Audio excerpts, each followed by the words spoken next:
दुनिया का सबसे पहला अगर मोटिवेशनल स्पीकर है तो भगवान कृष्ण है। इच्छा रखने वाले फूल नहीं तोड़ते, जो फल की इच्छा करते हैं फूल तोड़ लेंगे तो फल कैसे मिलेगा, फल नहीं मिलेगा तो सफल। चुनौतियों की चिंता मत करो, चिंतन करो, क्योंकि चुनौतियां किसी न किसी रूप में आपके साथ चल रही हैं। जिंदगी में अगर किसी का सहारा लेके जियोगे एक दिन हारा हो। मैं दिया हूँ, मेरा काम है चमकना। मैं एक दिया हूँ, मेरा काम है चमकना। हो सकता है मेरी रोशनी कम हो, लेकिन दोस्त दिखाई बहुत दूर से दूंगा। मैंने कहा प्लीज गोल काम ऐसा करो जो कठिन हो यार। एक सेंटेंस है, प्रैक्टिस मेक्स मैन परफेक्ट। जी, प्रैक्टिस करता रहा तो आप परफेक्ट हो गए। परफेक्ट है। अरे वाह। तो गीतांजलि है, ये रविन्द्रनाथ टैगोर जी की है। उसको मैंने महकता मैं, लेकिन मुझे जब तक जिंदा करता जब तक मैं अपनी बिटिया के हाथ पी लेना कर दूं। नमस्कार, अखंड भारत टीवी में आप सभी का बहुत बहुत स्वागत है। मैं हूं आपके साथ निशा लखवाल। आज हमारे साथ स्टूडियो में एक ऐसी शख्सियत मौजूद है जिनके बारे में जानकर आप सच में हैरान रह जाएंगे, क्योंकि ये एक ऐसे आर्टिस्ट हैं जिनके बारे में शायद मैं शब्दों में बयान नहीं कर सकती, क्योंकि जब आप आगे ये इंटरव्यू देखेंगे तब आपको समझ में आएंगी कि आखिर सच में ये करते क्या हैं, कैसे करते हैं और कैसे आज ये इतनी ऊंचाइयों तक अपनी इस आर्ट के जरिए जो है वो पहुंचे हैं। और साथ ही इनको दर्पण छवि लेखक भी कहते हैं। अब दर्पण छवि लेखक क्या होता है, कैसे काम करता है, ऐसा क्या लिखता है जिसमें दर्पण जुड़ा हुआ है, बहुत सारे सवाल आप लोगों के जहन में इस समय आ रहे होंगे। हमारे जहन में भी आए थे जब हम पीयूष जी से मिले थे। पीयूष जी, आप जी का बहुत बहुत स्वागत है अखंड भारत टीवी में। सबसे पहला सवाल जो है वो मैं जो दर्शकों के मन में भी इस समय चल रहा होगा और हमारे मन में भी है, दर्पण छवि लेखक क्या है, कैसे काम करता है और क्या है इसके पीछे का राज। धन्यवाद, आज आपने मुझे मौका दिया अखंड भारत चैनल के ऊपर। ये मेरे लिए बड़ी सौभाग्य की बात है और मेरा एक ध्येय भी है कि जो मैंने काम किया वो लोगों तक जाए। बिल्कुल। आपका क्वेश्चन है कि दर्पण छवि लेखन है क्या बेसिकली। दोस्तों बताता चलूँ, दर्पण छवि बेसिकली आपको मैं एक बिल्कुल छोटी सी बात में डिफाइन करना चाहता हूँ। आपने एम्बुलेंस को देखा होगा। एम्बुलेंस आपने बिल्कुल जब जैसे मैंने एम्बुलेंस का नाम लिया, पता लग गया होगा कि एम्बुलेंस पे जो शब्द लिखे होते हैं वो उल्टे लिखे होते हैं। That is called mirror image, दर्पण छवि। और दर्पण उसको लिखने का पर्पज़ ये है कि जो आगे गाड़ी जा रही है उसको मिरर में एम्बुलेंस सीधी दिखाई दे जाएगी। तो दोस्तों दर्पण छवि लेखन ये हुआ कि मैं शब्दों को उल्टा लिखता हूँ। उल्टा मतलब मिरर इमेज की यूज में लिखता हूँ और वो आप जब शीशे में देखेंगे तो वो सीधे दिखाई देंगे। ये दर्पण छवि है। अच्छा, तो वो ऐसा भी है कि आप जो पेज पे लिखते हो उसको अगर हम लाइट में करेंगे तो भी वो हमें सीधा दिखाई देगा। अगर आप सूरज की रोशनी में करेंगे तो भगवान सूरज की रोशनी भी साक्षात दर्शन करेगी कि हाँ जो काम किया है वो बहुत गजब किया है। वो उल्टा किया है लेकिन वो दिख सीधा रहा है। ऐसा ही कुछ है। अच्छा, तो सर जैसे कि अब दर्पण छवि लेखक के बारे में तो हमने जाने, लेकिन सब लोग ये जानते हैं कि एक सक्सेसफुल जो आदमी होता है, इंसान होता है, जब वो तरक्की पा लेता है, लेकिन उसके पीछे का संघर्ष बहुत कम लोग जान पाते हैं कि उसको प्रेरणा उस चीज़ की कहाँ से मिली है, कैसे वो यहाँ तक पहुँचा है। और क्योंकि अब आपको बहुत बड़े बड़े लोग भी सम्मानित करने के लिए बुला रहे हैं, काफ़ी बड़े बड़े चैनल्स में आप इंटरव्यू देते हैं, तो यहाँ तक का मुकाम आपका कैसे आया, कैसे आपको प्रेरणा मिली ये चीज लिखने की।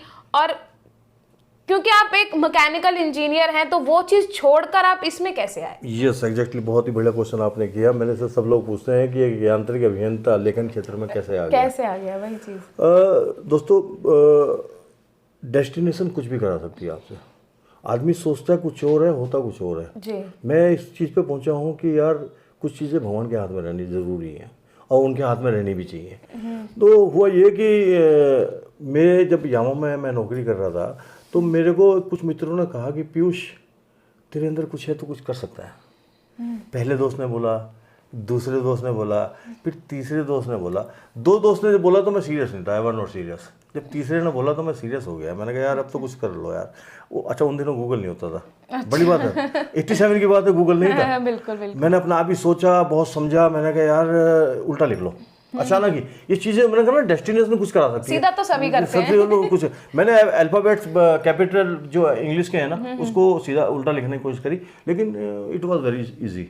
मैंने कहा प्लीज गोल काम ऐसा करो जो कठिन हो यार। मैंने उसकी प्रैक्टिस कर ली। मैंने ये लिखना शुरू करा। मेरा एक ऊपर कमरा था, मैं किसी को बता, एक्चुअली मेरे एक नेचर है, मैं जो कोई काम करने जाता हूँ किसी के साथ शेयर नहीं करता। अच्छा। जब तक वो पूरा नहीं होता जब शेयर करता हूँ। अरे वाह, ये तो बहुत अच्छी बात है। मैं ये समझ लो कि ये अंदर मैं लोगों को बोलता हूँ कोई काम करने जाओ तो यार बताओ मत, जब उसे पूरा हो ना जब लोगों को बताओ। मैंने बताया नहीं, मैंने अपनी मदर को नहीं बताया, मेरी जब शादी नहीं हुई थी, अच्छा। मैं उसको करता रहा तो 15-20 दिन में ये हुआ कि जो लोग थे ना मेरे से कहते थे कुछ कर सकता है। मैंने कहा इंग्लिश का अखबार लेके आ, हिंदी का अखबार लेके आ। मैं हिंदुस्तानी हूँ, अगर हिंदी नहीं लिखूंगा तो अच्छे लोग कहेंगे यार तुमने इंग्लिश लिख ली, हिंदी नहीं लिखी, सही बात है। हिंदुस्तान में रह रहे हो। मैंने हिंदी को भी, अच्छा हिंदी लिखनी आसान नहीं है, बिल्कुल बिल्कुल नहीं है, बहुत आसान नहीं जो लोग सोचते हैं कि हिंदी लिखना बहुत आसान है, बिल्कुल भी नहीं है। जो लोग हिंदी विषय से पढ़े हैं उनको ये बात बहुत अच्छे से जानकारी होगी। तो फिर मैंने उसको कहा, उन्होंने डिक्टेट किया कि पीयूष, मैंने कहा इंग्लिश के शब्द बोल यार, इंग्लिश के वो जो सेंटेंस वगैरह बोलता रहा वो मैं लिखता रहता था। हिंदी वाले से बोला हिंदी अखबार। तो सिलसिला चलता रहा। एक सेंटेंस है, प्रैक्टिस मेक्स मैन परफेक्ट जी। प्रैक्टिस करता रहा तो आप परफेक्ट हो गए? परफेक्ट है। अरे वाह 18 किताबें लिखते थे परफेक्ट है। 2000 में एक्सीडेंट हो गया। अच्छा। 2000 में हाँ, ये मैं इस पे सवाल पे है कि 2000 कोई एक हादसा हुआ था आपके 2000 में एक्सीडेंट हुआ। It was dramatically change in my life. 2000 में एक्सीडेंट हुआ, 10 ऑपरेशन हुए, 9 महीने खाट पर रहा, बिल्कुल एग्जैक्ट 9 महीने। कहते ना क्या हुआ थोड़ा सा? हाँ, एक्सीडेंट हुआ कि मैं जो है जामा में जॉब करता था, मुझे किसी काम से नोएडा आना था। ट्रक कोलैप्स, आपस में आगे पीछे टक्कर खा गए, हम सड़क पे थे। मुझे नहीं लग रहा था कि मैं बचूंगा। मेरी 2 महीने की बिटिया थी। मैंने बाबा को, साईं बाबा को बोला, मैंने बाबा मैंने भगवान कृष्ण शंकर भगवान को बोला, मैंने देवी माँ को बोला, मैंने बाबा को बोला, मैंने बाबा ज़िंदगी ख़त्म है, लेकिन मुझे जब तक जिंदा करता जब तक मैं अपनी बिटिया के हाथ पे लेना कर दूँ। मेरी सुन ली साहब, मेरी भगवान ने सुन ली, माँ ने सुन ली मेरी, भगवान शंकर ने सुन ली मेरी, भगवान कृष्ण ने सुन ली मेरी। और मैं जो है अब क्या बताऊँ आपको कि मैं ठीक हो गया। 9 महीने बाद जाना शुरू कर दिया। फिर एक चमत्कार लिखा था शायद मेरी डिक्शनरी में, मेरी जो फाइल बनी हुई है, जो भगवान ने बना रखी है फाइल, उसमें कुछ लिखा हुआ था। 2003 में डिप्रेशन हो गया, जॉब चला गया। यामा में जॉब करते थे? हाँ, यामा में जॉब, उस समय मैं यामा में ही था। अच्छा, क्या करते थे यामा में? मैं यांत्रिक अभियंता, मैकेनिकल इंजीनियर हूँ। इंजीनियर। अच्छा, मैं एक और चीज़ बोलना चाहूँगा, मैं उन लोगों का भी शुक्रगुजार हूँ, मैं उनका बहुत बड़ा ऋणी हूँ। उनका ऋण मैं ज़िंदगी भर, मैं जन्म भी ले लूँ तो नहीं उतार पाऊँगा। 14 बोतलें खून की चढ़ी हैं लोगों ने, मेरे मित्र, प्यारे मित्रों ने दिए हैं। उनका ऋण ज़िंदगी में कभी नहीं चुका पाऊँगा मैं। उनके लिए भगवान से प्रार्थना करता हूँ कि भगवान कभी भी मिले को, अगर मौका मिला तो मैं उनके लिए काम आऊँ किसी न किसी तरह से। वहाँ भी एक मित्र था, उसने कहा कि बड़ा परेशान है। अच्छा, मेरी एक्चुअली में हंसता, मेरे डिक्शन में क्या है यार, कभी दुख, एक्चुअली दुख सुख दुख तो मिलते रहते हैं, लेकिन यार हंसते रहना बहुत जरूरी है। वही मैं देख रही हूँ आपको कि आप हादसे के बारे में बता रहे हैं और आप स्माइल कर रहे हैं। हाँ, स्माइल गो स्माइल्स। बिल्कुल बिल्कुल, ठीक है ना, हंसता रहना बहुत ज़रूरी है। और हंसते हंसते उन्होंने कहा पीयूष यार आजकल बड़ा परेशान है, तेरे चेहरे पर तो हंसी रहती है। मैंने कहा यार मेरा मसला ख़राब चल रहा है इस टाइम, मैं बड़ा परेशान हूँ। कहने लगे यार भागवत गीता पढ़, हम तेरे लिए भागवत गीता ले गए। मतलब मेरे को एक लाइन याद आ गई है सर की बात सुनकर कि मतलब मैंने मूवीज में भी सुना है और कई बाबा जो प्रवचन देते हैं उनमें भी सुना है कि आप परेशानी में भी खुश रहो, ताकि परेशानी को भी ये लगे कि यार ये परेशान क्यों नहीं है। ऐसा ही कुछ है सर? तो ये ऐसे ही है। बहुत बढ़िया बात बोली आपने, बहुत। ये तो मेरे लिए भी प्रेरणादायक होगी। ये सब तो मैं लिखूँ अपनी डिक्शनरी में। Thank you, my pleasure. तो उसके बाद हुआ ये कि उसने भागवत गीता दी, मैंने प्रसाद समझ के ग्रहण कर लिया। मैंने ये सोचा, मैं बताऊँ आपको टू बी वेरी फ्रैंक, कि यार शायद ऊपर वाला के ब्लेसिंग्स है कहीं। उसने उनके आशीर्वाद के बिना तो कुछ नहीं। मैं भागवत गीता मैंने पढ़ी, मैंने लिखी, और 7 महीने में मैंने हिंदी और इंग्लिश दोनों भाषाओं में लिखा। ये वो भागवत गीता है जिसको मैंने अपने हाथ से लिखा है। हम आपका इंट्रो करा रहे हैं अब भागवत गीता से। ये भागवत गीता, ये दुनिया की पहली भागवत गीता है जो दर्पण छवि में लिखी गई है, उल्टी लिखी गई है, जिसको आप शीशे में देख के पढ़ेंगे। और जैसे ही मैंने इसको पढ़ा, जैसे ही मैंने इसको लिखा, मेरी लाइफ ट्रांसफॉर्म होगी। मैं देख सकती हूँ, मेरी लाइफ ट्रांसफॉर्म होगी, और ऐसी ट्रांसफॉर्म हुई कि मेरी जॉब भी लगी, डिप्रेशन भी। ये देखिए, ये उल्टी भागवत गीता है। हम मोस्टली अगर कोई बुक खोलते हैं तो हम ऐसे खोलते हैं, लेकिन ये ऐसे खुलती है। और ये स्टार्टिंग का है, और फिर ये श्लोक, इसमें ये संस्कृत में भी है और इसमें हिंदी अनुवाद भी है। जैसी एक रियल जो भागवत गीता होती है उसमें संस्कृत के श्लोक लिखे होते हैं और फिर उसका अनुवाद नीचे हिंदी में दिया होता है, सेम वैसी ही ये बिल्कुल भागवत गीता है अगर आप देखेंगे तो। सर, इसके बारे में थोड़ा सा बताइए कि भागवत गीता ही क्यों लिखने का आपको सेकंड क्वेश्चन आपने फिर अच्छा कर लिया, क्योंकि इसके पीछे एक बहुत बड़ा राज है। अच्छा। हम लोग अगर शिव चालीसा करते हैं, हनुमान चालीसा करते हैं, क्या हम उसको बीच में छोड़ देंगे? बिल्कुल नहीं छोड़ सकते। मैंने सबसे पहले किताब ही यही चूज़ करी थी कि मैं इसको पूरा करके ही रहूँगा, क्योंकि अगर मैं बीच में छोड़ दूंगा कहीं ना कहीं भगवान कृष्ण कहेंगे यार अधूरा काम छोड़ दिया मैंने। बिल्कुल पहला ही काम अधूरा कर दिया। इसलिए मैंने इसको लिया इस बिल्कुल। और ये देखिए हम लोग व्यापारी लोग हैं, ये इसको बोलते हैं बही खाता। जी जी। इसको शुद्ध माना गया है। हाँ हाँ, ये वही बनिए लोग जो रखते हैं अपने पोथी। फिर दूसरी चीज इसमें पीला रंग है और भगवान कृष्ण पीताम्बरी थे। अरे बिल्कुल, हाँ बिल्कुल बिल्कुल। तो दो चीज बड़ी सोच समझ के काम हुए हैं सारे। बही खाता है, शुद्ध माना जाता है। मेरे यहाँ गोवर्धन पे भी रखी जाती है, ठीक है ना। जो जितने भी भगवान के वो जीने से लेके मरने तक का बही खाता इसमें लिखा जाता है। क्या बात बोली आप। अगर हम देखें कि हरिद्वार में भी अगर हम जाते हैं तो वहाँ पे भी इन्हीं का जो है वो इस्तेमाल किया। और अभी मैं परसों मैं 5 तारीख को शुक्रताल हो गया हूँ। अच्छा। शुक्रताल में सुखदेव जी ने परीक्षित को भागवत गीता 7 दिन की सुनाई थी, मोक्ष मिला था उनको। जी जी। तो वहाँ भी जाने का मौका मिला। ये सब कृपा है। और ये भागवत गीता उल्टा लिखना हुआ और लाइफ बदलना हुआ निश्चित रूप से। मैं इस चैनल के माध्यम से बोलना भी चाहूँगा, जिंदगी में एक बार पढ़ लें अवश्य। मेरी लाइफ बदली है, बहुत लोगों की लाइफ बदली है। ये लाइफ बदलने वाला ग्रंथ है, पढ़ो इसको, पॉजिटिविटी आपके पास खुद चल के आएगी। बिल्कुल बिल्कुल। अब भागवत गीता सर ने लिख दी है, तो अब हम सभी जानते हैं कि जो इंसान भागवत गीता पढ़ लेता है उसको अपने मन में समा लेता है, तो उसमें कई ऐसे श्लोक हैं जो सच में आपको प्रेरणा देते हैं और आगे बढ़ने के लिए आपको प्रोत्साहित करते हैं।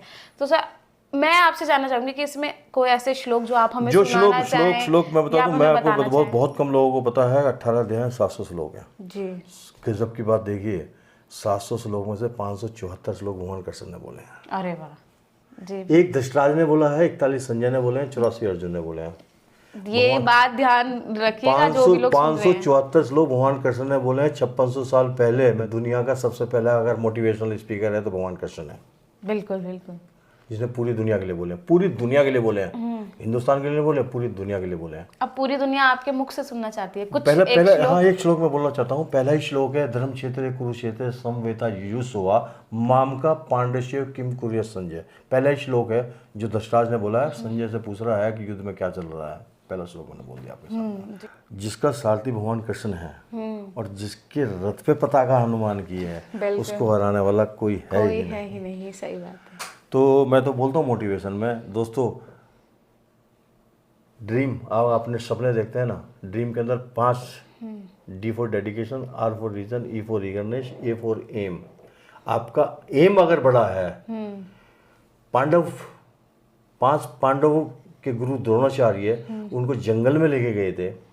जंगल में 4 को चिड़िया दिखाई दी थी, अर्जुन को चिड़िया की आंख दिखाई दी थी। भगवान कृष्ण ने कहा है जिसका लक्ष्य चिड़िया की आंख है, रथ पे तो मैं उसी के बैठूंगा। तो मैं पूरी दुनिया के सामने पूरी मोटिवेशन बोलता हूँ, अपना लक्ष्य चिड़िया की आंख बुला लो, उसको आमंत्रण दे दो, अर्जी लगा दो, उसकी मर्जी 100% मर्जी, उसकी आपकी अर्जी उसकी मर्जी पास जिस दिन हो जाएगी, आपके बस्ते में अगर आके बैठ गए, फिर आपको आपकी सफलता में कहीं भी कोई अड़चन आने वाली नहीं है। बहुत बहुत धन्यवाद। भागवत गीता हमारा एक ऐसा ग्रंथ है जिसके बारे में अगर हम बात करें तो शायद ये पूरा दिन भी कम पड़ जाएगा। exactly. वो हमारा ऐसा ग्रंथ है और हर श्लोक में जो है कहें कि सीख है, हर श्लोक में एक प्रेरणा है। तो हमने थोड़ी सी बात की है भागवत गीता पे, लेकिन आगे चलते हैं सर की और आर्ट के बारे में बात करते हैं। सर भागवत गीता तो आपने उल्टी लिखी है, मिरर में हम इसको देख के पढ़ सकते हैं, लेकिन और क्या किया और क्या हुआ, ये लोगों का क्वेश्चन करना और मेरा जवाब देना, उनका क्वेश्चन करना, मेरा जवाब देना। जैसे आप मेरे से क्वेश्चन कर रही है, मेरा जवाब देना बनता है। बिल्कुल। और जवाब नहीं दूंगा तो बात मजा नहीं आएगा। लेकिन जवाब आप बोल कर देते हैं या अपने आर्ट से देते हैं? मैंने सचिन तेंदुलकर क्रिकेट खेलते हुए 20 साल देखा है। अच्छा। मैंने उससे ये सीखा है कि उसने जब भी जवाब दिया बल्ले से दिया है। वही चीज मैं आपसे पूछना चाह रही हूँ। मैंने भी अपना जवाब अपने काम से दिया है। किसी ने पूछ लिया, मैं भागवत गीता लिख के मैं सोनीपत चला गया, डिप्रेशन खत्म हो गया, नौकरी लगी। किसी ने, मैं कृष्ण अखबार दैनिक जागरण में छपा, बहुत बढ़िया आर्टिकल छपा, न्यूज़ चैनल वाले मेरे पास बैठे हुए, कुरुक्षेत्र से फ़ोन आ गया, पीयूष जी भागवत गीता उल्टी लिख दी। मैंने कहा सर मैंने नहीं, मेरे से भगवान ने लिखवाई है, मैं माध्यम हूँ। सही बात, ठीक है ना, फैक्ट ये है। उन्होंने बुलाया, उन्होंने सम्मान किया मेरा, बहुत अच्छा सम्मान किया उनको। हेड्स ऑफ क्रिएटर थे वो, PhD आदमी एक भागवत गीता का उसको सार पता है। उसने ये सब बोला कि पीयूष जी भागवत गीता लोग आप पढ़ते नहीं हैं, आपने लिख दी है, आप पे इतनी बड़ी ब्लेसिंग्स है। मैं बयान कर रहा हूँ क्योंकि मैं भागवत गीता को जिया है, पढ़ा है, लिखा है। तो उनको पता था कि उन्होंने पता था कि उसका महत्व क्या है। उन्होंने बताया मेरे को कि ये आसान नहीं है, लोग बाग हाथ लगाने से डरते हैं, तुमने तो यार हाथ भी लगा दिया और लिख भी दिया। प्रेस कॉन्फ्रेंस हुई, प्रेस कॉन्फ्रेंस में किसी ने पूछ लिया पीयूष जी भागवत गीता उल्टी लिख दी आपने, बहुत अच्छा काम किया इसको, लेकिन पढ़ेगा कौन? बिल्कुल वही मेरा अगला सवाल भी यही था। क्वेश्चन बड़ा कैड़ा था, लेकिन उसका जवाब देना, मैंने फिर उसको जवाब भी दिया, जवाब अपनी लेखनी से ही दिया। मैंने उसको जवाब दिया कि मैंने दोस्त मरा वाल्मीकि जी ने मरा बोला, राम राम निकला, रामायण लिख दी संस्कृत भाषा में। मेरी पूरी दुनिया को संदेश है, सीधी नहीं तो उल्टी पढ़ लो, मेरी लाइफ बदली है तो आपकी भी लाइफ आपकी भी बदल जाएगी। सही बात है। तो बस तालियां बज गई। अच्छा, हम भी बताते थे। तो सर एक सवाल और था, मतलब मैं वही है, भगवत गीता से मेरे जहन में बहुत सारे सवाल है, पूरी फहरिस्त है मेरे पास, लेकिन समय का अभाव है हमारे पास। कठिनाइयां आई थी उल्टी भगवत गीता? एग्जैक्टली ये क्वेश्चन हाँ पूछना। कठिनाई ये आई कि 15 दिन तक तो मैंने अपनी वाइफ को नहीं बताया, मैंने अपने परिवार को बताया। मेरा अपना एक सेपरेट कमरा है ऊपर, मैं बैठ के, और मेरी वाइफ कहती है 7 महीने खाली रहा था, जॉब ढूंढ लो, जो भी ढूंढना जरूरी है, 2 बेटे 1 बिटिया है, जिम्मेदारी है। सही बात। अब मैं क्या करता था सर, इसको ये किताब है अपनी जो कोर्स की किताब के बीच में ऐसे फंसा कर रखता था। अच्छा, पता न चले। इधर किताब रखी, भागवत गीता रखी, इधर लिख रहा हूँ, वाई तो ये खोल लिया। अच्छा, लेकिन 15 दिन बाद पता लग गया, मेरी अर्धांगिनी है, उसको पता लगना बहुत जरूरी भी है। वो पता लग गया, उसको लगा कि यार खाली बैठे हैं कुछ बढ़िया ही कर रहे हैं, अच्छा काम हो गया। कठिनाई ऐसे आई कि 3 बार मेरा मन बदला। पीयूष बोल यार कुछ काम कर रहा है, सही कर रहा है नहीं गलत कर रहा है, समाज में लोग क्या कहेंगे, पता लगेगा। तो मैंने परवाह नहीं की, मैंने कहा ना कि शिव चालीसा और हनुमान चालीसा बीच में नहीं छोड़ेंगे, इसलिए मैंने कहा कहीं ना कहीं पाप चढ़ जाएगा, इसलिए पूरी तो करनी है। फिर मैंने पूरी करी। कठिनाइयाँ बहुत आई हैं, ऐसी बात नहीं है। बैठना, लिखना। किसका सपोर्ट मिला इन कठिनाइयों के बीच? इनमें मेरी विल पावर का सपोर्ट मिला, मेरी स्ट्रोंगनेस का सपोर्ट मिला, मेरे परिवार का सपोर्ट मिला। सबसे पहला सपोर्ट तो उसी का मिला, ईश्वर का। फिर मेरा परिवार का मिलना शुरू हो गया। और परिवार का कैसे मिलना शुरू हुआ बताऊँ आपको। मैंने किताबें कुछ लिखनी थी। 2012 में मैंने मैकेनिकल इंजीनियरिंग की, मुझे वहाँ पे बुलाया गया, सम्मानित किया गया, एग्जीबिशन लगाई गई मेरी किताबों की। मेरी वाइफ भी गई थी, मेरा बेटा भी गया था। अब हुआ ये कि वाइफ के दिमाग में था कि यार ये कुछ कर भी रहे हैं, ढंग का कर रहे हैं, ऐसे ही कर रहे हैं। अब वहाँ हुआ ये सर, मैं बता दूँ आपको कि वहाँ कुछ लोग मेरे ऑटोग्राफ लेने आ गए। अच्छा। उन्होंने मेरे ऑटोग्राफ लिए, कुछ बच्चों ने सेल्फी ली। तो मेरी वाइफ को लग रहा कि मेरा हस्बैंड कुछ तो बढ़िया कर रहा है। वहाँ थोड़ा सा सीन चेंज हो गया। अच्छा। तो मैं जब भी जाता हूँ लेके ही जाता हूँ वाइफ को भी, वाइफ मेरी भाई मैं लेके मेरा सब कुछ है हुआ यार। अच्छा, ऑटोग्राफ भी सीधा देते कि उल्टा देते? नहीं, कुछ लोग उल्टा मांगते हैं तो मैं उल्टा ही देता हूँ। अच्छा। हाँ, मैं वैसे सीधा ऑटोग्राफ सीधे ही करता हूँ, लेकिन कुछ लोग कहते हैं सर आपने लिखा है तो उल्टा, मैं उल्टा भी देता हूँ। अच्छा, बहुत बढ़िया सर। नेक्स्ट आर्ट के बारे में हम जानना इसके लिए फिर मैंने कहा कि यार मैं मैकेनिकल इंजीनियर हूँ, यांत्रिक इंजीनियर हूँ। बात तो उसने सही की है, उसको पढ़ेगा कौन। तो दोस्तों मैं बता दूँ आपको, इस माध्यम से बताता हूँ, मैंने फिर बड़े प्रयास के बाद, बड़ी सोच में, एक्चुअली मैं 4 चीज़ पे काम करता हूँ: observation, imagination, creation and innovation. Okay. ये 4 चीज़ में पूरी दुनिया में अगर किसी ने बड़ा नाम किया ना, चारों चीज़ों पर काम किया, चाहे वो न्यूटन हो, जितने भी बड़े बड़े लोग हैं, जितने भी साइंटिस्ट हैं, मैथमेटिशियन हैं, ऑब्जर्वेशन, इमेजिनेशन। बिल्कुल। न्यूटन के ऊपर सिर्फ गिरा था, जी का मान 9.8 निकाल दिया, पूरी दुनिया में छा गया। सही बात। Observation, imagination. मेरे दिमाग में किया यार, उसने पूछा है कुछ ऐसा काम करो कि शीशे की देखने की जरूरत ना पड़े। फिर मैंने सुई से किताब लिखी। अच्छा, सुई से लिखी है ये देखिए दोस्तों, लिखा सीधा है लेकिन नहीं, लिखा उल्टा है लेकिन दिखाई सीधा देगा। अच्छा, लिखा उल्टा है, हाँ, लेकिन दिखाई सीधा देगा, वो भी सुई से लिखा हुआ है। तो सर ये जिनको लाइट दिखता है या जो जिनकी मतलब ब्लाइंड की बात की समस्या, बिल्कुल आप बिल्कुल सही बोल रहे। मेरे से ये क्वेश्चन बहुत लोगों ने किया। क्वेश्चन ये इसने लोगों ने किया, मैं मथुरा में गया, वहाँ पे एग्जीबिशन लगाई, वहाँ पे भी एक महिला थी, वो देखने आई थी, उसने बड़ा जेन्युइन क्वेश्चन किया, सर ये तो ब्लाइंड के लिए हो गया। मैंने कहा सही बता दूँ आपको, मैं काम तो मैं ब्लाइंड के लिए कर रहा था। अच्छा। लेकिन 15 दिन बाद जब मैंने 15 दिन तक की किताब लिख दी, 15 दिन बाद मेरे दिमाग में आया पीयूष गोयल यार देख लो यार, गूगल पे चेक कर दो तो करो मैं सही भी कर रहा हूँ गलत कर रहा हूँ। पता लगा मामला खराब। वो तो है ही नहीं, वो ब्रेल लिपि तो अलग है, ब्रेल लिपि टोटली उसके अक्षर जो है वो अलग होते हैं। लेकिन मैंने कहा यार पीयूष गोयल 15 दिन हो गए हैं, आपने 15 आधा काम भी कर दिया, इसको बीच में छोड़, हाँ मेहनत हो गई, छोड़ो मत, इसे कर दो पूरा। मैंने फिर उसको पूरा किया और ये इसने ना मेरे को जो है वो बना दिया, हीरो बना दिया। मेरी पहली पिक्चर रिलीज हुई, दूसरी में मैं हीरो बन गया। ये जो सुई से किताब लिखी है ना, ये हरवंश राय बच्चन जी की मधुशाला है, उसको मैंने सुई से लिखा है। और ये जो है सुई से लेकर लोग पूछते हैं सुई से भी किताब लिखी जा सकती है। मैंने कहा भैया देख लो यार आगे। तो जहाँ भी जाता हूँ ना तो हाथ लगा के ऐसे देखते हैं, अरे सर, और वो आपका जो क्वेश्चन है ना कि ब्लाइंड्स के लिए है, तो मैं हर कोई ये पूछता है क्योंकि मोस्टली हमने ब्लाइंड्स को ही ऐसे पढ़ते हुए देखा है। तो दोस्तों मुझे अब लग रहा है कि मुझे जो है ना अब ब्लाइंड्स के अक्षर भी मुझे सीखने पड़ेंगे और मुझे कुछ ऐसा करना पड़ेगा, लग रहा है मुझे कुछ सोचना पड़ेगा इस बारे में। तो सोचते हैं भविष्य में क्या होता क्या नहीं होता, तो खैर भगवान बताएगा, ईश्वर बताएगा। अगर ब्लेसिंग्स होगी तो उसको भी पूरा करने की कोशिश करेंगे। तो दोस्तों ये सुई से लिखी हुई जो पुस्तक है ये मधुशाला है और ये हरवंश राय बच्चन जी की है। अच्छा, तो इससे कैसे आपको मतलब कैसे आप हीरो बने? हीरो ऐसे बने कि ये जो आर्टिकल लोगों को पता लगा ना, तो एक पत्रकार ने मेरे नाम के आगे बताऊं क्या लिखा, पीयूष गोयल मेरे name is man of India. अरे वाह। जब उसने इंडिया लिख दिया ना तो मेरी छाती और ये ना दोनों गर्व से चौड़े हो गए। इंडिया लिखते तो मैं गर्व से फूल गया। निश्चित रूप से भाई हिंदुस्तान में रह रहे हो, हिंदुस्तान के साथ अगर मिसाइल मैन कर सकते हैं, मिसाइल मैन ऑफ इंडिया कर सकते हैं, तो पीयूष गोयल यार मेरे name is man of India क्यों नहीं हो सकते? काम ही ऐसा बढ़िया हुआ है। तो बस यही है। ये देखो मैं कोई जो काम करता हूँ गर्व कर लेता हूँ, लेकिन घमंड बिल्कुल नहीं करता।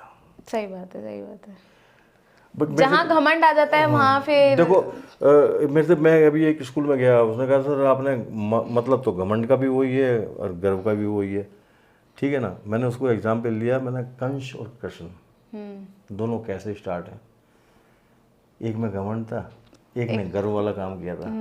रावण और राम, एक में घमंड था, एक ने गर्व वाला काम किया, पूरी दुनिया में छा गया। परीक्षा मैंने समझ में आ गई, परिवार से समझ में आ गई, किन्ने सर समझ में आ गई। अब पीयूष जी लगातार हमारे साथ बने हुए हैं और इस समय जिस टेबल पे आप ये जो बहुत सारी बुक्स देख रहे हैं ये सब इनकी आर्ट है। अभी सिर्फ हमने 2 आर्ट के बारे में बात करी है और भी लगातार अब हम आपको इनकी आर्ट के बारे में जो दिखाएंगे। सर नेक्स्ट आर्ट के बारे में बताइए। नेक्स्ट आर्ट के बारे में क्या है कि मैंने मुझे जो है रविन्द्रनाथ टैगोर जी गीतांजलि से मैंने उसको पढ़ा, मधुशाला को मैंने पढ़ा है। भाई भागवत गीता से कंपेयर नहीं कर सकते, लेकिन कुछ तो है। ये जो कृतियाँ हैं ये अमर होगी और कुछ ना कुछ तो है भाई, कुछ ना कुछ तो लिखा हुआ है उनके अंदर। कुछ ना कुछ तो ऐसी चीज़ है जो ये आसान नहीं होती है, अमर होना आसान नहीं होता है। किसी कृतियाँ आराम, तो मेरे मधुशाला है, मधुशाला मैंने पढ़ी, फिर मैंने उसको लिखा, क्योंकि ये बड़े राइटर्स की हैं तो बड़े राइटर्स को मैं चूज़ करता हूँ। गीतांजलि को मैंने इसलिए चूज़ किया कि 1913 में रविन्द्रनाथ टैगोर को नोबेल प्राइज़ मिला था। पहले हिंदुस्तानी है, पहले एशियन है और साहित्य का पहला अवार्ड भी इनको ही मिला था। तो गीतांजलि मैंने पढ़ी है, गीतांजलि मैंने को पढ़ा। मैंने मेरी कुछ किताबें ऐसी होती जो मेरी इधर उधर पढ़ी रहती थी, जैसे मधुशाला हुई, गीतांजलि हुई, पंचतंत्र हुई, रामधारी सिंह दिनकर जी की वो होती थी वो रस्मरती, वो गजब की है। आजकल रस्मरती लिख रहा हूँ मैं। अच्छा, अरे वाह। ये मैंने उस चूज करा, फिर मैंने गीतांजलि थी मेरे पास, तो मैंने दोस्तों ये बता दूं मैंने मेहंदी कौन से लिखी है किताब। किन से लिखी है? मेहंदी कौन से। मेहंदी कौन मतलब जो लोग इजीली मेहंदी पकड़ भी नहीं सकते। आई थिंक ये उल्टी है सर। अच्छा अब उल्टी नहीं, हाँ अब सीधी। अरे मैं खुद कंफ्यूज हूँ कि कहाँ से सीधी है। ये अब सीधी है, ये सीधी। हाँ ये सीधी है। देखिए मेहंदी कौन जो लोग नॉर्मली लगा नहीं सकते, पकड़ भी नहीं सकते हैं, उनसे कर्सिव राइटिंग में जो है वो देखिए आप इंग्लिश में मधुशाला लिखी, गीतांजलि गीतांजलि लिखी गई है। तो सर क्या खास है इस गीतांजलि में, क्यों आपने ये चूज इसलिए की कि उसके अंदर कुछ, जैसे मधुशाला के अंदर 8 लाइन्स है, इसके अंदर भी 8 और 12 लाइन्स है। और कहीं ना कहीं इसमें मुझे ये महसूस हुआ कहीं ना कहीं कुछ चीज़ जो है ना, जो हम चीज़ें सोच रहे हैं, जो चीज़ हम जानने की कोशिश कर रहे हैं, वो रविन्द्रनाथ टैगोर जी ने अपने शब्दों में बयान की है। तो लगती है कहीं ना कहीं वो ये चीज़ वो है जो यहाँ से यहाँ तक आती है। बिल्कुल। वो तो मैंने इसलिए उसको चूज़ किया। शब्द तो मैंने बहुत पहले पढ़ी थी तो मैं बयान नहीं कर सकता, लेकिन हाँ कुछ तो था, नोबेल प्राइज जब भी मिला है ना। दोस्तों गीतांजलि है, ये रविन्द्रनाथ टैगोर जी की है, उसको मैंने मैजिकॉन से लिखा है। और रविन्द्रनाथ टैगोर जी को 1913 में नोबेल प्राइज मिला था। ये मेरी फेवरेट, मेरे संग्रह की फेवरेट बुक्स में है, जो मेरे संग्रह में है। तो चलिए पीयूष जी, अब हम आपकी नेक्स्ट आर्ट पे आते हैं। अगली आर्ट बताइए, अगली अब आर्ट क्या ये है, रहेगी? अगली आर्ट मैंने जो है मेरे दिमाग में आया कि यार मैंने कहा ना ऑब्जर्वेशन इमेजिनेशन, मेरे दिमाग में एक दिन बैठे बैठे दिमाग में आया कि क्यों ना एक ही पेज पे सीधा लिख लिया जाए और एक ही पेज पे उल्टा आ जाए। अच्छा, हाँ, जिसको उल्टा समझना है वो सीधा पढ़ ले। सीधा पढ़ ले।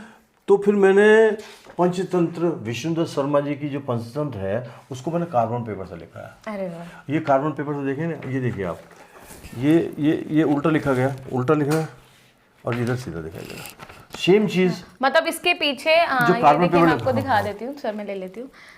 ये लिखा हुआ है पेन से, इसके यहाँ पर आपने कार्बन पेपर लगाया कार्बन होगा। पेपर लगा, अब वो उल्टा सीधा ना लगा के उल्टा लगा दिया। उल्टा लगा जो अगर मैं सीधा लगाऊंगा तो इस पे इंप्रेशन आ जाएगा, हाँ, बिल्कुल। उल्टा लगा देंगे तो इंप्रेशन बैक पे आ जाएगा। मतलब इसके लिए भी वाकई बहुत दिमाग की जरूरत है, क्योंकि हम लोग नॉर्मल कार्बन जो है वो बिल बुक में ही ज्यादातर यूज करते हैं कि भाई हाँ चलो हमने बिल बना दिया, ऊपर फ्रंट वाला पेज हमने फाड़ के जो है वो सामने वाले को दे दिया, दूसरी कॉपी रिसीव करा और दूसरी हमारा रिसीव करके और हमने अपने पास रिकॉर्ड में रख लिया। हमने बस ज्यादातर, लेकिन ना तो ये रिसीव हुई ना कुछ हुई, लेकिन एक ही पेज। अरे वाह सर, तो ये भी बहुत अच्छी आर्ट है। तो ये अब पंचतंत्र है, मतलब विष्णुदत्त शर्मा जी की ये पंचतंत्र पंचतंत्र है। और इसमें मैंने इसको पढ़ा। कितनी है टोटल इसमें? ये टोटल 41 उनके मेरे ख्याल से, जो तो मैं समझता हूँ बहुत दिन पहले मैंने पढ़ी थी, 41 उसके अंदर चैप्टर है। और इसके अंदर एक खासियत है, पहली कहानी दूसरी कहानी से लिंक है। पढ़ो वापस, मजेदार आने वाली है। बिल्कुल, मैं बिल्कुल पढ़ूंगी।